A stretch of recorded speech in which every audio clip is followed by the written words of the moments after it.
저희는 이 중국 주식에 대한 재평가가 일어날 수 있다고 생각합니다. 중국 경제가 활력을 얻고 있다고 생각해요. 많은 투자자들이 중국 주식을 명시적으로 보유하기에는 실제로 그 규모가 너무 작다는 것이 우리의 견해입니다.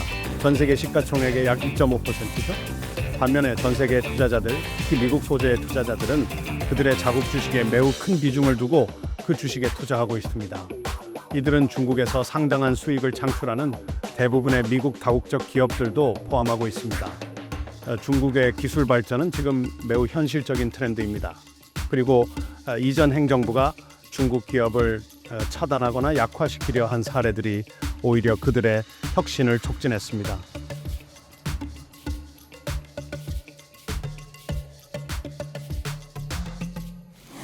글로벌 머니톡입니다. 댄하입니다. 오늘의 게스트는 크레인셰어스의 최고 투자 책임자이시죠. 브렌단 에이헌입니다. 안녕하세요. 안녕하세요. 크레인셰어스를 소개해 주세요. 크레인셰어스는 우리 회사의 창립자인 조나단 크레인이 2001년 중국으로 이주하면서 성장하는 도시 중산층을 위해 사업을 시작했습니다. 상하이에 거주하며 그는 중국 경제가 이제 과거와 같이 수출 제조업에만 의존하지 않고 성장하는 도시 중산층과 그들의 소비가 새로운 중국을 만드는 데 중요한 역할을 하고 있음을 경험했습니다. 2001년은 외국의 투자자들이 처음으로 상하이와 선전의 A주 시장, 그러니까 본토 주식 시장에 투자로 참여할 수 있었던 해이기도 했습니다. 하지만 그 2001년은 사실상 본토 시장이 다수의 외국 투자자들에게 진정으로 개방되기 시작한 매우 중요한 시점에 불과했습니다. 몇 년이라는 시간이 흐른 뒤 결국 조는 자신의 사업체를 미국의 큰 다국적 기업에 매각했습니다. 뉴욕으로 다시 왔을 때 ETF가 성장한 것을 보고 놀랐어요. 하지만 중국 ETF와 주요 신흥시장 내 중국에 대한 투자는 여전히 과거 중국에만 초점을 맞추고 있었어요. 새로운 중국 경제 분야는 반영되지 않았습니다. 중국의 정의는 홍콩에 상장된 몇몇 주식에 한정되어 있었습니다. 상하이와 선전의 A주 시장은 아예 배제되었죠. 그래서 우리는 중국의 개방과 새로운 시대라는 두 가지 흐름에 맞춰 크레인셰어스를 시작했습니다. 시간이 지나면서 사업을 중국 외로 확장했습니다. 탄소 배출권 선물 거래에 노력했고 다양한 파트너를 위한 ETF를 출시했습니다. 리서치 회사, 글로벌 매크로 리서치 회사, 대형 상장 헤지펀드 같은 파트너들이 있습니다. 저의 핵심 초점은 여전히 중국에 있으며 중국 경제와 자본시장의 변화를 균형 잡힌 데이터 기반 시각으로 제공하려고 노력하고 있습니다. 경력은 어떻게 되시나요? 저는 바크웨이스 글로벌 인베스터스라는 금융기관에서 근무한 경험이 있습니다. 주로 미국 전통 자산 관리 분야에서 일했죠. 뉴욕에서 일을 시작했었는데 샌프란시스코로 이동하게 되면서 바크웨이스의 ETF 브랜드인 iShares를 새로 런칭하게 되었습니다. 그래서 저는 회사 내에서 처음으로 그 신사업에 집중하는 20명 팀의 일원이 되었어요. 대기업 속에서 그것은 정말로 혁신적이고도 도전적인 시도 중 하나였죠. BGI는 대규모 양적 연금 운용사였지만 우리가 ETF라는 것을 시도했죠. 그게 크게 성공했었어요. 바클레이즈 은행이 우리를 블랙록에 매각했습니다. 그래서 몇 년 동안 블랙록에서 일하게 되었죠. 그렇게 하던 중 우연히 존 크레인이랑 만나게 됐어요. 그가 새로운 중국 시장을 이야기하며 알리바바라는 회사가 곧 상장할 예정입니다 라고 하더군요. 저는 그런 회사 처음 들어봤죠. 2012년에요. 하지만 그가 중국의 개방에 대해 이야기할 때 인덱싱 배경을 가진 저는 인덱스 제공자들이 시장을 만드는 숨겨진 힘이라는 신념을 가지고 있었죠. 그들이 결국 시장의 규칙을 정하고 저는 긴 시간 동안 인덱스 방법론을 연구해 왔습니다. 그는 중국의 경제적 개방을 언급하자 저는 깊이 생각했어요. 만약 세계에서 두 번째로 큰 주식 시장이 점점 열리고 이 시장이 MSCI 인덱스에 포함된다면 어떨까요? 이는 거의 20조 달러에 달하는 벤치마크 자산을 의미합니다. 우리가 자본 흐름을 선점할 수 있다면 그것이 핵심입니다. 시간이 지나면서 중국 인터넷 분야에 주력하게 되었고 알리바바가 상장할 때 그 정보를 미리 알고 있던 몇 안 되는 사람 중 하나로서 중국 인터넷 ETF인 KWEB를 운영하게 되었습니다. 이것은 전 세계에서 가장 큰 중국 ETF 중 하나로 성장 요인으로 중국을 강조하고 있습니다. 에너지, 소재, 산업 부문은 포함되어 있지 않습니다. 이런 점은 중국 투자뿐만 아니라 광범위한 신흥시장과 나아가 비미국 주식 투자에서도 문제가 되었는데, 이 분야에서 우리가 한 일은 다른 회사들과 비교했을 때 조금 더 독특한 접근을 했다고 말씀드릴 수 있습니다. 크레인이 제공하는 상품이 다른 중국 ETF와 비교했을 때 어떤 차별점이 있는지 물어보고 싶었어요. 그래서 분야별 차별화 외에도 크레인의 제품들이 기존에 존재하는 다른 제품들과 차별화된 특별한 점이 무엇인가요? 네, 10년 전으로 돌아가 보면 MSCI 중국과 MSCI 신흥시장의 50%는 두 가지 분야, 즉 금융과 에너지에 집중되어 있었습니다. 여기에 산업재, 소재, 부동산을 더하면 가치 요소가 있다고 볼 수 있습니다. 안타깝게도 신흥시장과 중국 투자자들 입장에서 보면 기술 분야는 신흥시장의 10%를 차지했지만 실제로 글로벌 금융 위기 이후 S&P 500을 앞질렀습니다. 중국에서 기술이 지수의 2%였음에도 2배 넘게 금융위기 이후 S&P 500보다 더 컸죠. 그래서 이러한 성장의 모멘텀을 끌어내는 것이 여전히 독특하지만 우리는 특히 헬스케어 분야에서 다른 성장 기회를 확실히 체감하고 있습니다. 그들은 스타보드라는 것을 만들었습니다. 뉴욕 증권거래소와는 달리 나스닥과 유사한 역할을 하는 곳이죠. 주로 성장 기업을 위한 공간입니다. 성장 부문에서 여전히 많은 기회가 있다고 봅니다. 그리고 외국 투자자들이 중국으로 돌아오고 많은 국내 투자자들도 주식시장에 다시 발을 들일 때 이 성장 주식을 주목하게 될 것입니다. 중국에서의 성장과 가치에 대해 더 깊이 알아보고 싶어요. 중국 주식시장의 단기 및 장기적인 전망에 대해 자세히 말씀해 주시길 바랍니다. 우리는 중국 내 주식이 재평가될 가능성이 크다고 믿습니다. 중국 주식은 글로벌 전체 주식 시장에서 겨우 2.5%의 비중을 차지하고 있습니다. 우리는 중국 경제가 활기를 띠고 있다고 신중히 봅니다. 부동산 위기가 있지만 정부가 이를 주의 깊게 대처하고 있습니다. 우리는 지정학적 여건이 주된 제한 요소였다고 생각합니다. 하지만 우리는 새로운 행정부 아래에서 미국과 중국 간의 무역 협정이 성사될 것이라고 확신합니다. 그렇게 되면 기관 투자자들이 다시 돌아올 것입니다.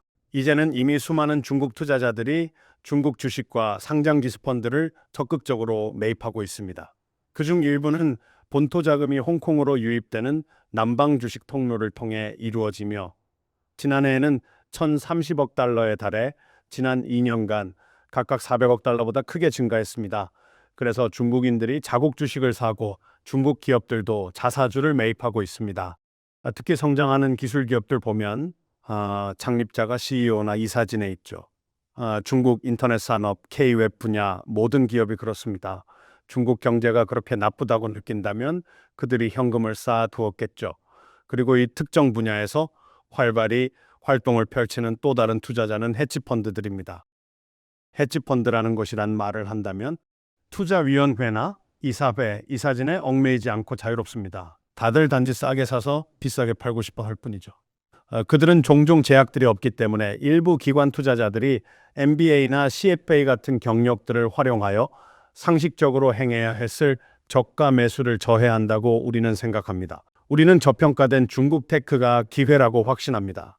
최근의 심층적인 분석 결과로 밝혀진 바로는 중국 테크 투자 기회가 많은 투자자들이 알고 있는 것보다 더 많이 발전해 있다는 점이 드러났습니다. 그런데 그 헤지펀드의 자금 유입이 시장의 재평가에 도움이 될까요? 그들이 상당히 단기적인 관점을 유지하고 있기 때문에 당분간 가격이 조금 더 오를 가능성이 있을 것 같다라는 생각이 듭니다. 그러나 CIO님이 언급하신 것처럼 가격이 조금이라도 오른다면 이익을 실현하고 빠져나올 겁니다. 그래서 그게 정말 재평가에 도움이 될까요? 저희는 작게 시작한다고 보고 동의하고 있습니다. 헤지펀드는 포지션을 바탕으로 거래할 수 있습니다. 그들은 옵션 유동성을 해지에 활용할 수 있습니다. 이러한 다양한 방법들은 일부 투자자들이 힘든 상황을 극복할 수 있도록 도와줘서 변동성을 견뎌내게 할 것을 의미합니다. 하지만 오늘날 홍콩에서 발생하는 거래량의 40% 이상이 중국 본토에서 실질적으로 발생하고 있습니다. 글로벌한 여러 기관들의 약간의 재평가가 실제로 현저하게 큰 영향을 미칠 수 있음이 확실하게 드러납니다. 여러분도 아시다시피 부동산 위기, 제로 코로나 정책, 그리고 지정학적 문제로 인해 많은 자금이 이 시장에서 빠져나갔습니다. 하지만 우리는 트럼프 대통령과 시 주석의 정상회담과 트럼프의 중국 방문, 무역 협상이 이러한 지정학적 제약을 어느 정도 완화할 것이라고 생각합니다. 그리고 이 시장에 들어온 것은 단지 헤지펀드만이 아닙니다. 트럼프 대통령 당선된 이후로 옥수수와 대두의 가격이 정말로 크게 올랐습니다. 중국이 무역 협상에서 무엇을 사게 될까요? 아마도 미국 농산물이겠죠. 최근 트럼프는 멕시코와 캐나다에 25% 관세를 부과했지만 중국에는 10%만 부과했어요. 아마도 미국과 중국 간 무역 대화는 시장의 예측보다 더 많이 진전되었을 수도 있어요. 무역 협정에 대한 기대감이 존재한다면 그것이 중국과 중국의 주식시장에 긍정적인 영향을 미칠 것입니다. 앞서 이야기했던 가치와 성장에 대해 다시 말씀드리겠습니다. 그게 사실 실제적으로 중국의 중요한 가치 부문에 훨씬 더 큰 도움이 될 수도 있지 않을까요? 이 부분에 대해 어떻게 생각하시나요? 우리는 가치와 성장 사이에서의 균형을 고민하고 있지만 동시에 중국 내외의 시장, 즉 상하이와 선전 시장도 고려합니다. 이 시장은 사실상 거의 중국 투자자들이 소유하고 있습니다. 중국 내에서 그들의 소유가 확고한 시장입니다. 그리고 중국인들이 자국을 어떻게 바라보는지를 잘 보여주는 지표이기도 합니다. 그들의 관점에서는 정부가 부동산 문제를 해결하고 국내 소비를 활성화하기 위해 더 많은 노력이 필요하다고 여기는 것 같습니다. 오프쇼어 시장에서는 홍콩과 미국의 ADR이 중국에 대한 외국 투자자들의 생각을 더 잘 반영합니다. 따라서 외국 투자자들이라면 알리바바, 텐센트, JD.com, 핀두오더처럼 높은 성장 잠재력을 가진 기업에 더 많은 관심을 기울이겠고 반면에 페트로차이나와 ICBC 같은 대형 중국 은행은 덜 선호할 가능성이 클 것입니다. 외국 투자자들이 오프쇼어 시장에서 지속적으로 이러한 성장주들에 투자할 것이라고 생각합니다. 온쇼어 중국 시장은 다릅니다. 두 시장은 교환이 불가능하여 별도의 시장으로 봐야 합니다. 우리는 온쇼어 시장이 중국 정부의 부동산 정책에 대한 대규모 자극과 국내 소비 촉진책을 기다리고 있다는 관점을 가지고 있습니다. 그동안 약간씩 조치들을 취했지만 아직 대대적으로 이러한 조치들을 시행하진 않았다는 의미라는 점에서 중요합니다. 중국에 있는 지방 투자자들과 이야기를 나눌 때 중국의 장기적인 경제 성장을 촉진하는 주요한 원동력에 대해 어떻게 생각하십니까? 현재 중국이 직면하고 있는 문제를 해결할 가능성이 있을까요? 세계 각국의 글로벌 투자자들이 중국이 아주 저렴하다고 자주 말합니다. 그리고 시장이 저렴할 때 기회가 생기곤 하죠. 하지만 제가 대화를 나누는 사람들 중에서는 중국을 다음에 큰 장기적 성장 기회로 여기고 있는 이는 매우 드뭅니다. 대체로 깊이 있는 가치 중심의 투자 관점에서 논의되어집니다. 그렇다면 중국의 투자자들이 이 문제를 어떻게 다르게 인식하고 있는지에 관해 알고 싶습니다. 그들이 정말로 다른 관점을 가지고 있을까요? 제가 조금 전 홍콩, 마카오, 상하이 등 여러 곳에 다녀왔었는데 겉보기에는 어떤 특별한 문제가 없어 보였습니다. 서방 언론을 보고 있으면 마치 건물에 불이라도 난 것처럼 보이죠. 제가 마카오의 카지노 몇 군데를 방문했을 때 정말 많은 사람이 있었습니다. 춘절을 앞둔 시기여서 그런 거예요. 도대체 얼마나 더 많아질 수 있을지 궁금했습니다. 그래서 겉으로 보기엔 중국이 아주 평상시처럼 보였어요. 이번 여행에서 제가 강하게 느낀 점은 부동산 위기가 소비자들의 신뢰에 얼마나 큰 영향을 줬는가 하는 것이었습니다. 도시 사람들의 자산 3분의 2 이상이 부동산 투자에 묶여 있다는 사실입니다. 포트폴리오의 일부에서 손실이 발생할 경우 더욱더 신중한 자세로 바뀌게 되죠. 가계 지출에서도 여전히 매우 신중한 태도를 유지하며 결과적으로 성장률은 낮게 머뭅니다. 부동산 시장 위기가 실제 경제 전반에도 심대한 영향을 끼치고 있습니다. 새로운 건축이 줄어들면 건설 노동자, 전기공, 배관공, 그리고 가정용 가구의 시장 수요도 감소하게 됩니다. 따라서 이는 매우 실질적인 문제라 생각하며 정부도 이러한 문제에 점진적으로 대처하고 있다고 생각합니다. 지난 1월 부동산 거래는 전년도 같은 기간과 비교했을 때 약 30% 증가한 것으로 나타났습니다. 주요 도시들은 가격이 점차적으로 안정세를 보이기 시작한 반면 그와는 달리 저등급 도시는 여전히 상당한 손실을 겪고 있습니다. 최근에는 이 중국 정부가 이러한 위기에 처한 여러 기업들을 과연 국유화할 것인지를 두고 많은 논의가 있었습니다. 정부는 부동산 프로젝트를 인수하고 팔리지 않은 재고를 저렴한 주택으로 활용하는 방안을 고려하고 있습니다. 대략 일주일 전쯤에 방키라고 불리던 국영기업이 실제로 존재하고 있었다고 믿었다는 의견이 있습니다. 신천시의 지방정부가 그 회사를 사실상 소유하게 되었습니다. 그 지역의 지방정부에서 한 관리가 이사회의 의장으로 뽑혔어요. 그래서 방키는 국유화된 것이 아니라서 일단 어느 정도는 지역화가 되었다고 할 수 있습니다만 이것이 다른 주요한 기업들에게도 적용될 것인가요? 이 부동산 문제는 참으로 중대한 사안이라고 할 수 있습니다. 만약 그 문제가 해결된다면 국내 경제에 더 많은 활력이 더해지고 수출 중심의 제조업 역시 강세를 보일 것입니다. 그래서 트럼프와 거래를 해야 하는 이유 중 하나입니다. 그들이 정말 잘하고 있는 경제 분야를 방해해서는 절대 안 됩니다. 그러한 이 부동산 위기를 해결하려고 할 때 그 분야를 잃어버릴 수는 없습니다. 앞으로 정부가 직접 부동산 회사를 인수하는 이와 비슷한 사례들이 점점 더 증가할 가능성이 충분히 높아 보입니다. 그것이 의미하는 게 정확히 무엇인가요? 긍정적인 건가요? 부정적인가요? 전반적으로 긍정적이라고 봅니다. 정화 과정이 필요했는데 그것이 지난 2년 넘게 계속되고 있습니다. 중국에서의 부동산 위기는 확실히 미국의 금융위기와는 아주 많은 점에서 다릅니다.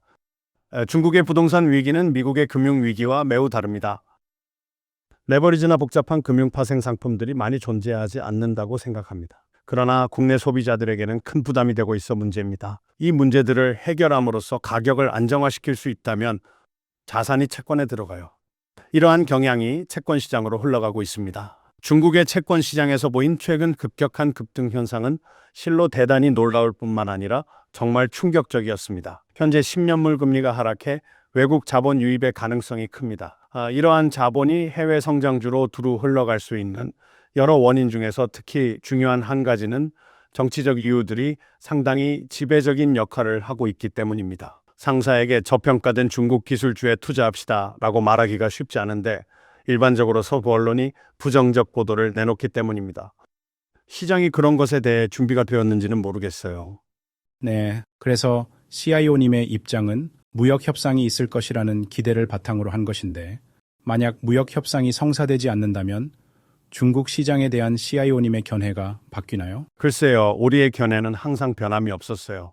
중국 주식은 투자자들에게 분명히 아주 작은 비중을 차지하고 있습니다. 시장 가치의 단 2.5%입니다. 반대로 글로벌 시장의 투자자들, 특히 미국 내 투자자들은 미국의 주식에 매우 크게 집중하고 있는 상황입니다. 중국 시장에서 높은 수익을 올리는 미국 다국적 기업들도 포함됩니다. 사람들이 중국이 걱정된다고 하지만 그들이 가진 건 무엇입니까? 바로 애플입니다. 매출의 16%가 중국에서 발생하죠. 테슬라는 25%, 엑슨모빌은 10% 이상입니다. 또 여러 반도체 업체인 퀄컴과 엔비디아도 있습니다. 이 반도체 관련 주식들이 상당히 큰 폭의 매출을 기록하고 있습니다. 그래서 사람들이 최악의 상황을 걱정한다면 지금의 평가 기준에서 미국 주식을 더 걱정해야 한다라고 생각합니다. 중국 주식의 비중은 매우 낮으니까요. 장기적인 경제 성장의 주요 동력이 무엇이라고 생각하시나요? 저는 소비자가 매우 중요한 역할을 담당할 것이라고 확신합니다. 그렇다면 향후 5년에서 10년 동안 해당 경제를 이끌어갈 중요한 원동력을 어떤 것이라고 보시나요? 네, 저는 이 도시 중산층이 앞으로도 계속해서 성장할 것이라 봅니다. 모바일 결제나 전자상거래, 온라인 게임 등의 인터넷 기업을 통해 성장할 수 있습니다. 동시에 중국은 고령화로 갑니다. 인구 통계 문제가 있습니다. 또한 우리는 건강관리의 중요성이 커질 것이라 믿습니다. 중국에는 인구 구조와 관련된 여러 가지 문제가 존재하며 부동산 위기를 성공적으로 해결하기 위해서는 이러한 구조적 문제와 인구 문제 또한 해결해야 한다고 생각합니다. 예를 들어 비축 물량을 많이 사서 2명 이상의 자녀를 가진 가정에만 공급한다고 상상해 보세요. 이것이 인구 문제 해결의 한 방법일 수 있습니다. 중국의 다수의 이주 노동자들은 지역 경제로부터 소외되고 있는 처지에 놓여 있습니다. 이는 그들이 일하고 있는 도시에서 정식 시민으로 인정을 받지 못하고 있기 때문입니다. 그래서 그들은 필요한 의료, 교육, 공공주택 서비스들을 이용할 수 없습니다. 이미 논의된 바 있는 호구제도 개혁도 또한 매우 중요한 과제입니다. 중국은 여전히 고부가 가치, 제조업과 관련된 여러 분야로 계속해서 더욱 깊이 진입하는 과정을 겪고 있습니다. 화웨이 폰뿐만 아니라 실제로는 화웨이 자동차까지도 새로운 방향으로 추진하고 있는 모습을 명확히 보여줍니다. 화웨이는 처음에 가격이 저렴한 모조품 핸드폰을 제조하던 회사였습니다. 새로 나온 화웨이 프로맥 60은 솔직히 말해서 아이폰보다 더 우수한 폰입니다. 게다가 이제 자동차 산업으로도 진출하고 있습니다. 이 연결 기술 덕분에 샤오미 같은 다른 휴대폰 제조사들도 비슷한 길을 걷고 있죠. 그래서 다시 말하면 이런 중국의 기술 발전은 진짜로 아주 매우 현실적인 흐름입니다. 이전 정부의 여러 다양한 전략들, 예를 들어 중국 기업을 제재하거나 약화시키려는 노력에도 불구하고 그들이 오히려 더 혁신적으로 변화하도록 만들었다고 우리는 생각합니다. 그들은 파산하거나 혁신했어야 합니다. 결국 그 정책들은 오히려 부작용을 야기했다고 생각합니다. 미국 기업들이 그 특정 시장에서 서로 경쟁하기 어렵게 만든 것입니다. 애플의 아이폰 판매량은 중국에서 줄어들었어요. 이는 국내 소비 경제와는 무관했습니다. 스마트폰 판매량이 증가하고 있습니다. 애플의 아이폰 대신 화웨이 같은 좋은 대안이 있기 때문입니다. 그렇다면 장기적인 관점에서 긍정적으로 보고 있는 분야에는 소비자, 헬스케어, 그리고 기술이 있는 게 맞죠? 우리는 구조적인 문제들이 앞으로도 계속해서 이어질 것이라고 생각되는 산업 부문에 대해 구체적으로 어떠한 것들이 있을까요? 중국의 수익률 곡선의 모양이 전반적으로 너무 평탄해 보입니다. 1년 예금 금리와 10년 국채 금리의 차이가 대략 20bp 정도로 정말로 아주 좁은 상황입니다. 은행들이 수익을 창출하기가 정말 어렵죠. 이렇게 평탄한 수익률 곡선 상황에서는 말입니다. 그래서 우리가 금융업계에서는 주요 은행들이 크게 배당금을 제공하는 것이 상당한 장점으로 보일 수 있다고 판단합니다. 그런데 금융부문은 큰 지수의 일부이지만 부진할 수 있습니다. 에너지와 소재 가격은 주로 원자재 가격에 의해 많은 영향을 받습니다. 중국 경제는 앞으로도 여전히 원자재에 의존하기는 하겠지만 국내 소비 증가로 인해 수요는 아마도 시간이 지나면서 전체적인 성장률이 서서히 둔화될 것으로 보입니다. 그래서 원자재들과 에너지 관련 재료들은 원자재 가격의 변동에 매우 큰 영향을 받을 것이라고 저 개인적으로 생각합니다. 청정기술도 우리가 관심 있는 분야 중 하나입니다. 우리는 아마도 트럼프 대통령이 미국 국민을 위해 더 큰 성과를 낼 수 있는 영역이라고 생각하는 것 같습니다. 그들이 해결하려는 문제 중 하나는 태양열 생산 같은 과잉 생산 문제일 것입니다. 전기차 분야에서도 이미 변화가 시작되었습니다. 이곳 중국에서는 기업들이 서로 치열하게 경쟁하며 이로 인해 마진이 크게 줄어들고 있습니다. 재미있는 점은 미국에는 아마존이라는 하나의 전자상거래 회사가 있다는 것이죠. 전기차 회사 테슬라가 있죠. 하지만 중국에는 그런 회사들이 수십 개나 있습니다. 전자상거래 분야에는 알리바바, 핀도더, JD, 비입샵, 틱톡 같은 기업들이 있습니다. 전기차 산업 분야에서 BYD는 물론이고 니오, 미, 샤오미, 화웨이, 체리, 지리와 같은 수많은 다양한 기업들이 활발히 활동하고 있는 모습을 볼 수 있습니다. 그래서 이 과잉 생산의 문제를 반드시 직접 해결해야 한다고 저는 생각해요. 이게 구조적인 문제라고 보시나요? 아니면 결과적으로 통합은 피할 수 없는 상황이라고 보시나요?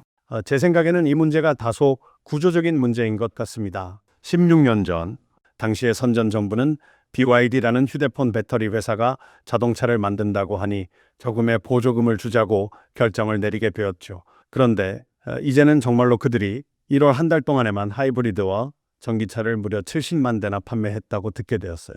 죄송합니다. 60만 대네요. 그러자 다른 지역 정부들도 우리도 그렇게 해야겠다고 하게 된 거죠. 예를 들어 12개 지방정부가 지역 자동차 회사에 보조금을 지원했어요.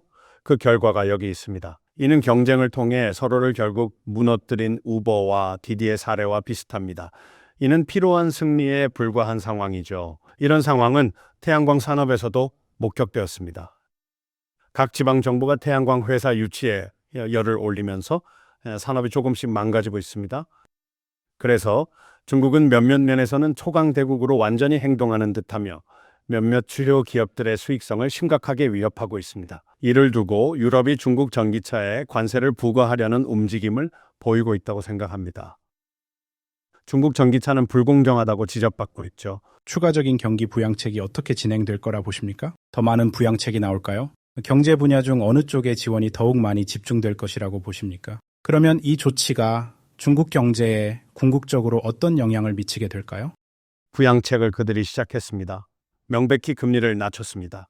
주택담보대출 금리를 인하했죠. 그들은 주식시장과 부동산 시장에 아주 많은 자본을 투입하려고 시도했습니다. 주식시장과 부동산을 안정시키려고 합니다. 그들은 지방정부 재정 격리를 시도해 왔습니다. 많은 직원들이 열악한 지방정부에 고용되어 있기 때문이죠. 분명히 국내 소비를 주도하는 건 자동차 산업입니다. 전기차와 하이브리드뿐만 아니라 전통 내연기관 차량도 포함됩니다. 가전도 포함돼요. BYD는 중국에서 무려 70만 명 이상을 아울러 고용하고 있습니다. 자동차 보조금 지급으로 사람들이 더 많은 차를 사게 되어 이는 BYD가 직원들에게 급여와 보너스를 줄 수 있다는 의미예요. 가전제품 분야가 포함된 이유는 아파트 판매가 줄면서 가전제품 판매도 감소했기 때문입니다. 하지만 가전업체들은 여전히 여러 미디어를 사용 중입니다. 각 기업은 약 6만에서 8만 명을 고용 중입니다. 이렇게 사람들에게 자극이 주어지면 실제로 이 회사들에게 도움이 됩니다. 이는 사실상 고용 증가로 이어집니다. 그래서 최근에 그들은 전자제품들의 보조금을 제공하고 있는 상황입니다. 폭스콘은 중국 내에 50만 명을 고용하고 있습니다. 하지만 애플이나 다른 전자상거래 생태계 또는 ZTE, AC, 써니옵틱 같은 전자업체들도 각기 중국에서 10만 명 이상을 고용하고 있습니다.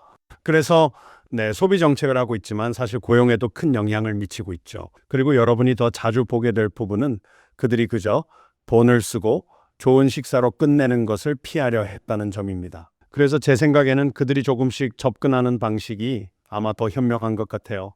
분명히 그들은 인플레이션 발생과 부채 증가를 경계하고 있어요.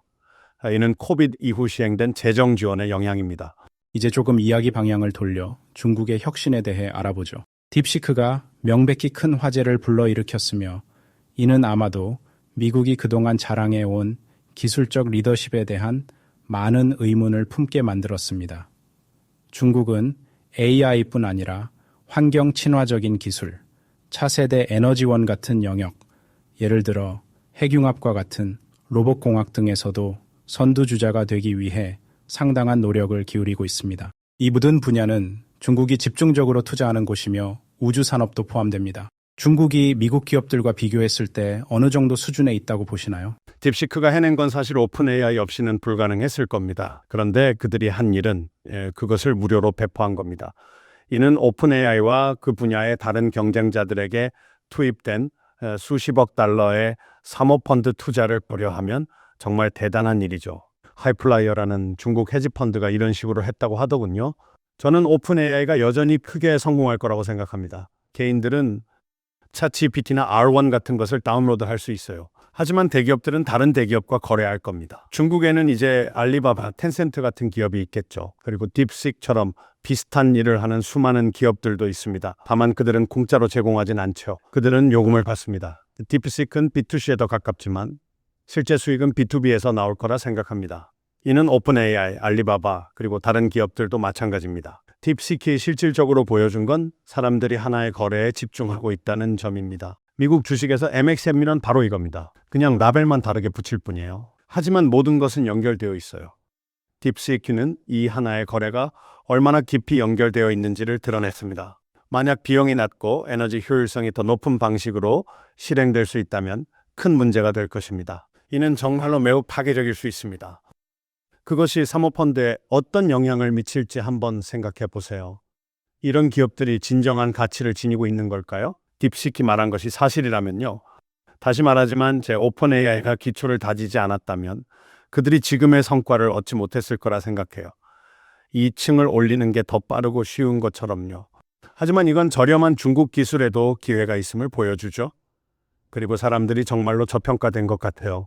혁신에 대해 생각할 때 그들이 승리할 이유는 무엇일까요? 그들이 내가 어떻게 해서라도 반드시 이겨야 한다고 생각하는 이유가 무엇인지 그 구조를 설명할 수 있을까요?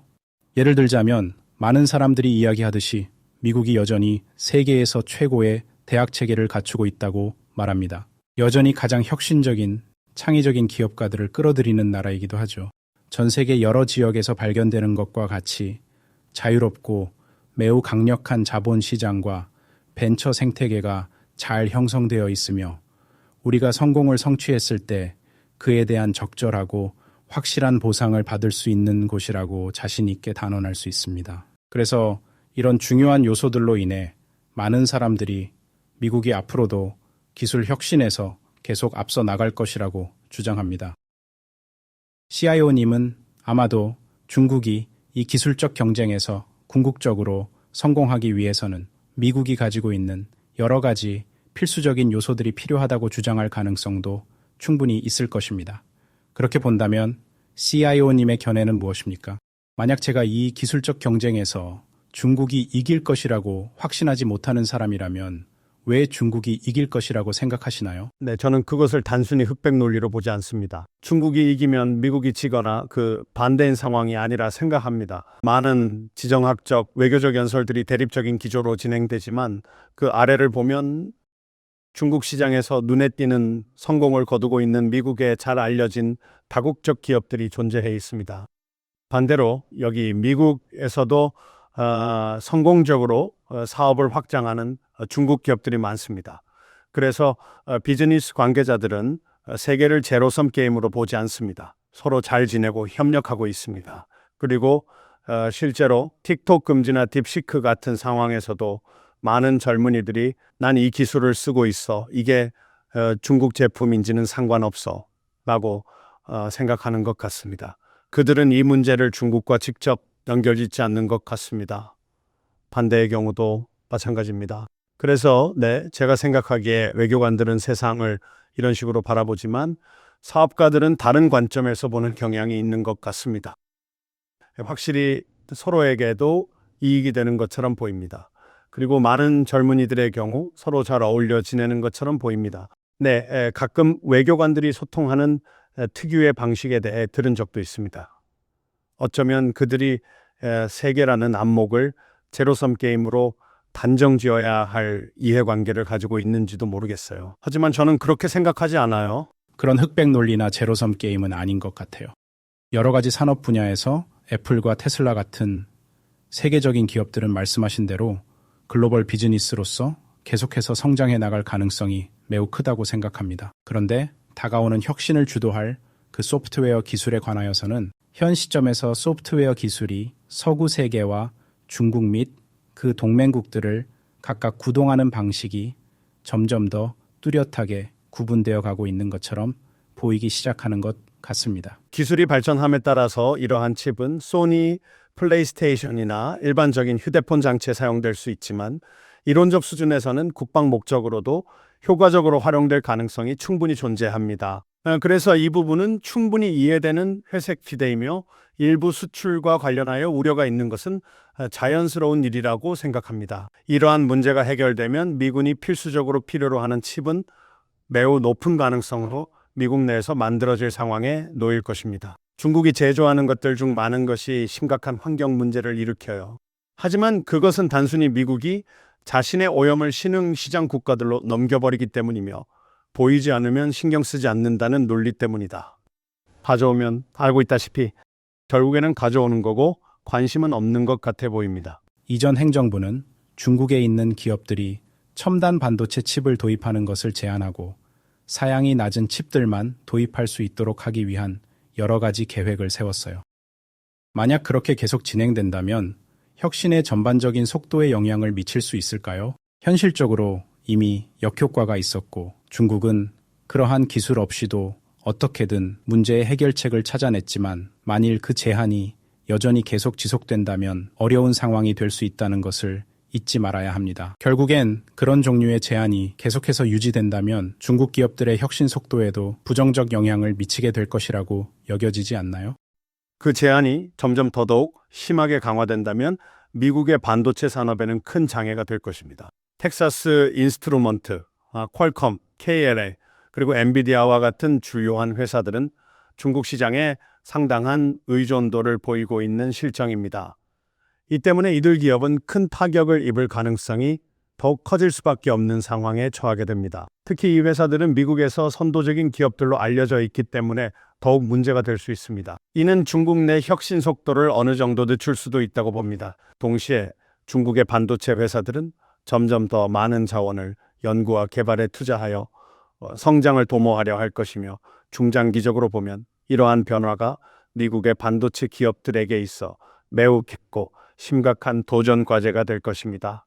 왜냐하면 그들이 기존에 가지고 있는 지역 매출을 지역 경쟁 기업들에 빼앗길 가능성이 크기 때문입니다. 또 하나의 중요한 점은 기술이 마치 아메바와 같이 변화무쌍한 특성을 지니고 있기 때문에 클라우드에 접속만 할 수 있다면 그렇다면 이 다른 지역에 위치한 데이터 센터를 통해서도 사용이 제한된 칩을 사용 가능하다는 의미입니다. 어쩌면 중국 기업이 특정 지역에서 활발하게 운영 중일 가능성도 있죠.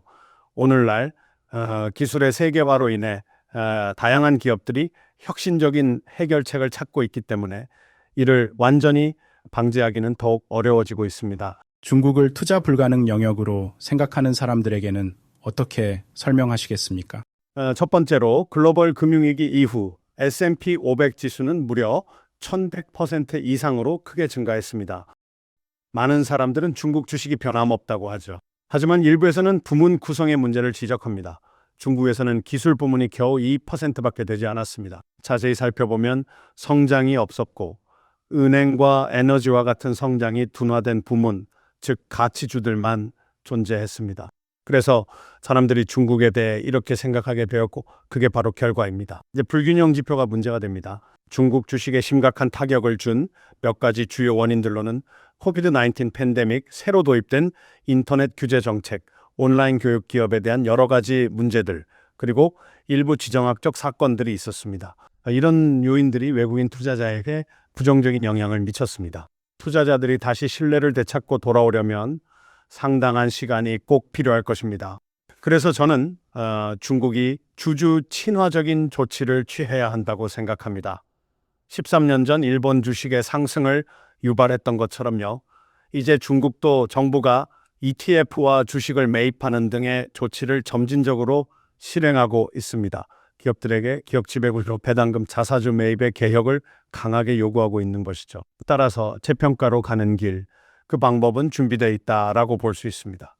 그리고 중국의 주가는 저렴하기 때문에 사람들은 주가만으로는 큰 변화를 만들기 어렵다는 걸 알아야 한다고 봅니다. 그렇지만 미국과 중국 간 전반적인 관계가 전반적으로 개선되면 투자자들이 다시 이 분야에 큰 관심을 가지고 돌아올 것이라고 크게 기대하고 있어요. 만약 당신이 그렇지 않다고 생각한다면 중국에서 높은 매출을 올리는 나이키, 보잉, 스타벅스, 그리고 캐터필러 같은 미국 주식에 대해 걱정할 필요가 많다고 생각합니다. 특히 반도체 관련 주식들은 높은 수준의 매출 비중을 보유하고 있음에도 불구하고 최근까지는 이러한 뉴스에 큰 영향을 받지 않았습니다. 그래서 이 특정 분야에서는 변동성을 조절해야 한다고 저는 봅니다. 변동성이 큰 편이니까요. 우리는 그 변동성을 완화하기 위해 버퍼링된 ETF를 활용하면서 이러한 성장주 변동성을 줄이려고 시도합니다. 중국 시장에 진출하려고 하는 외국인 투자자들이 자주 겪게 되는 가장 흔한 실수는 대체로 무엇이 있을까요? 저는 일부 투자자들이 포지션 배치와 할당량 크기에서 실수를 범한다고 봅니다. 변동성을 고려하지 않고 포지션을 조정하지 않으면 너무 커질 수 있으며 그로 인해 추가 투자가 어렵거나 평균을 낮추기 어렵게 됩니다.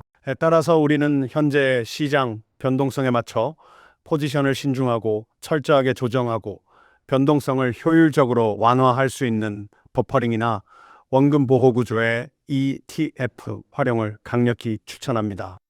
그러니까 주의해야 할 점이라고 제가 강조하는 것은 변동성이 미국의 주식보다 크다는 점입니다. 따라서 이에 대한 기대를 충분히 인지하고 투자에 나서야 하며 변동성을 고려하여 포지션 크기를 보통보다 조금 더 작게 설정하는 것이 좋습니다. 오늘은 여기까지 하겠습니다. 감사합니다. 감사합니다. 고생하셨습니다. 오늘도 글로벌 머니 토크를 시청해 주셔서 감사합니다.